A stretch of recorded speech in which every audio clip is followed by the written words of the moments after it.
સુરતના ward number 18ની એક બેઠક પર યોજાયેલી પેટાચૂંટણીમાં ભાજપના ઉમેદવારની ભવ્ય જીત થઈ હતી અને કોંગ્રેસ અને આપના ઉમેદવારોની હાર થઈ હતી।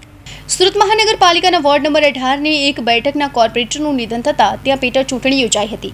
પેટા ચૂંટણીને લઈ મતદાન થયા બાદ આજે એટલે કે 18 ફેબ્રુઆરીના રોજ મતગણતરી થઈ હતી, જેમાં ભાજપના ઉમેદવારોનો ભવ્ય વિજય થયો હતો। ભાજપના ઉમેદવાર જીતુ કાછડને 17,359 તો કોંગ્રેસના ઉમેદવાર સંજય રામાનંદીને 10,273 વોટ મળ્યા હતા, જ્યારે આમ આદમી પાર્ટીના ઉમેદવાર સૂરજ આહિરને માત્ર 1,917 વોટ મળ્યા હતા, જેથી સુરતમાંથી જાણે આપનું હવે પતન થશે તેવી ચર્ચા પણ જોવા મળી રહી હતી। તો આજે જીત બાદ ભાજપના ઉમેદવાર જીતુ કાછડે મીડિયા સાથે વાત કરી હતી। સાંભળો વધુમાં જીતુ કાછડે શું કહ્યું।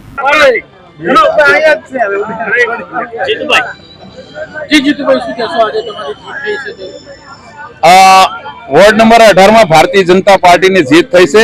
ए जीत में अमरा प्रदेश अध्यक्ष आदरणीय श्री पाटिल साहब, शहरना अध्यक्ष निरंजनभाई जादमेरा साहब थी लईने सूरत शहरનું संगठन होय કે પછી અમારો વોર્ડ નંબર અને સુરત શહેરના કાર્યકર્તાઓની આ જીત છે।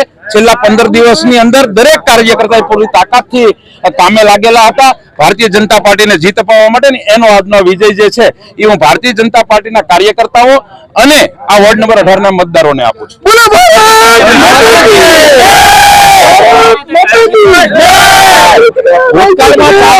પણ આ વિસ્તારમાં અમારા કોર્પોરેટરો હતા।